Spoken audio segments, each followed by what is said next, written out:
Hey everyone, this is David Pike, the Motorcity Mechanic. I'm back with another video. This one's on the Jeep Grand Cherokee. I'm going to be covering years 2011, 2012, and 2013. I'm going to show you how to remove and replace the AC condenser. Follow it step by step, you shouldn't have any problems.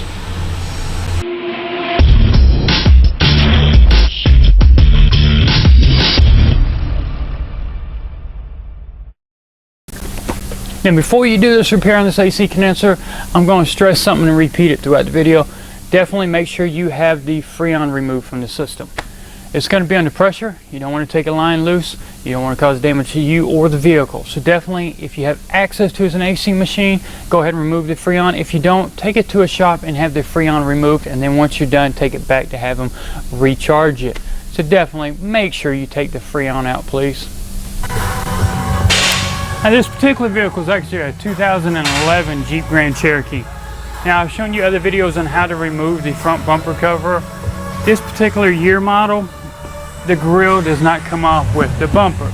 The bumper cover comes off, then the grille comes off separate. So that's why I'm doing a video on this, because this is different in the way that it's removed as far as certain steps. A lot of them are basically the same. One thing we've got a molding that goes along the fender well opener. We've got to get that off. We've got some fasteners around the fender well edge as well and underneath. So we'll go step by step on how to get that thing off. Now this piece of trim that goes along the fender well liner, it snaps in different places along the perimeter on the fender. When it gets to the bumper cover, we've got not only snaps, but we've also got a couple of plastic rivets we've got to get out. Now on plastic rivets, you can either drill through them or try to knock the centers out. These are not reusable. I'm just going to get a small drill bit. What I do is try to line up as close to the center as possible and start drilling and go through the head of it so that it'll just snap right off. And there we go. For example, we got that one off that way. The bottom one we can probably grab and pull it loose. And if you can get it pulled enough through, you can come back with your side cutters and cut the heads off as well. But that's the main way to get those rivets off. Then once we get those off, we'll try to get this liner, this piece of trim off the front of the bumper cover. That way we got a little more access to get into stuff. Now that we got the rivets out of the way, we can grab the trim piece itself.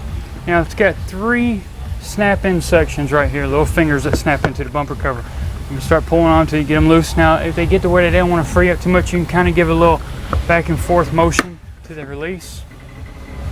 Just take your time. Try not to give it no more pressure than you need to. The last thing you want to do is damage anything, because once they break, you will be replacing this piece. There we go. Now, we're dealing with painted surfaces. Take care whenever working on stuff like this.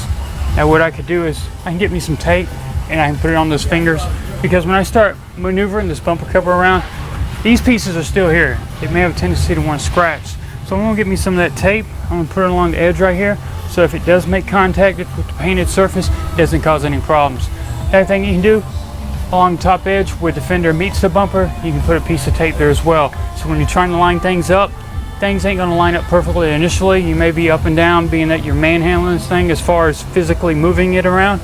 That way you don't get any scratches there as well. So I'll put some tape along this edge and along these plastic fingers that stick out so that they can't rub up against the fender cover, or the bumper cover.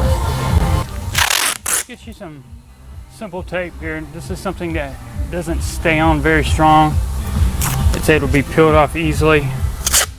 It's typically something we got at our body shop. And put it along the edge here.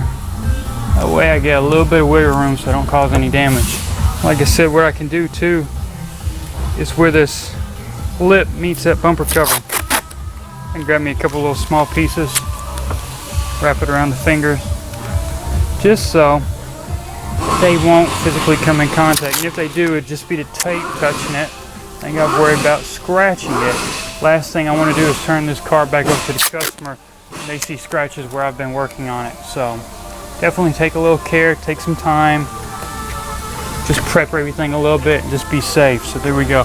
That way we get everything protected a little bit. So now we'll move on to the other side as well. I'm going to knock out the passenger side, which is just a duplicate of this. And then we got a few more fasteners we'll get to. Looking inside that fender well liner, you've got a 10mm bolt right here. Right near the access for the bulb on the back of the headlamp assembly, 10mm. Get the 10mm off the driver's side, get the 10mm off the passenger side. Alright, so the 10's off. Now I can pull this.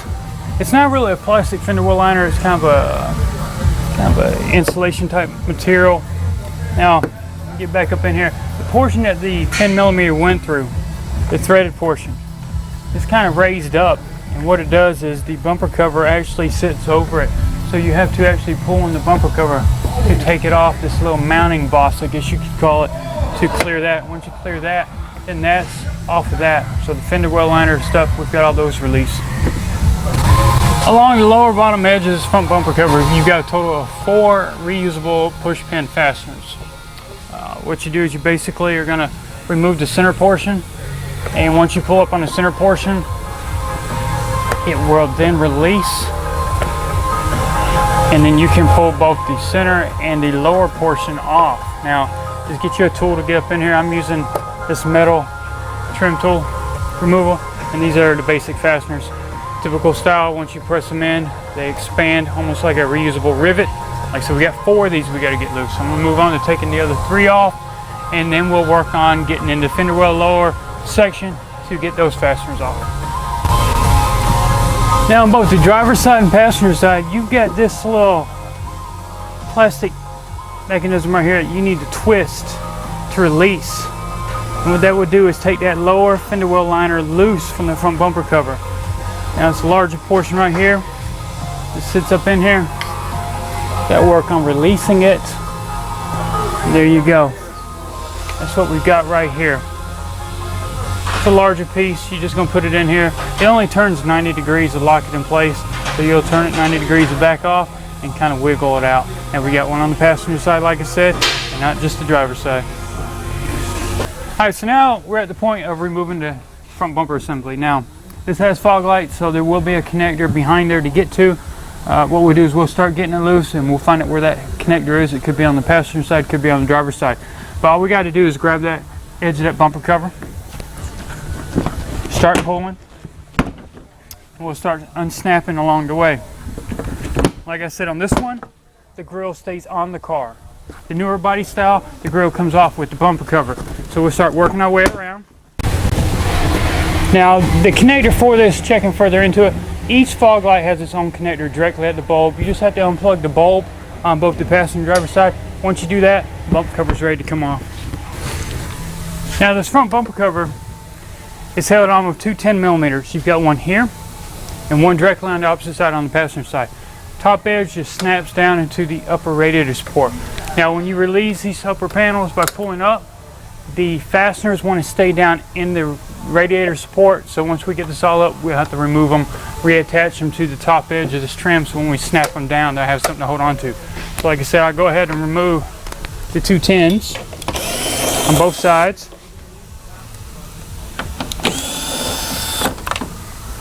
Now those are off. I can grab the top edge. Now we can grab the grill and take it off. And that's how you remove and replace the front grill. Now, like I was saying, when that upper portion of the grill was there, that trim piece that kind of held over, that snapped down, when you pull it up, sometimes the little catches right here want to stay in the radiator support. So what I do is I'll take them out and I'll reattach them to the grill, so when I go back down, they'll snap. So they have a tendency to want to stay in the radiator support. So definitely watch out for those. Try not to lose them. That way the trim isn't loose and doesn't vibrate and make a noise. Now that we got the front grille and the bumper cover off, what we need to do is, so we can get access to this AC condenser slash trans cooler, is we need to get these plastic closeout panels out of the way. They just pretty much snap in different places. We've got some wiring harnesses that snap down to hold them in place. We'll work on those, and we'll also work on this support piece right here. You've got bolts at the top, bolts at the bottom. That'd be the next thing as we move on to. We're going to work on the passenger side closeout panel now. Up here where the wiring harness goes to the horn, the harness actually has a like Christmas tree type fastener that holds it down. Let's pop it off of our trim tool, kind of get it out of the way.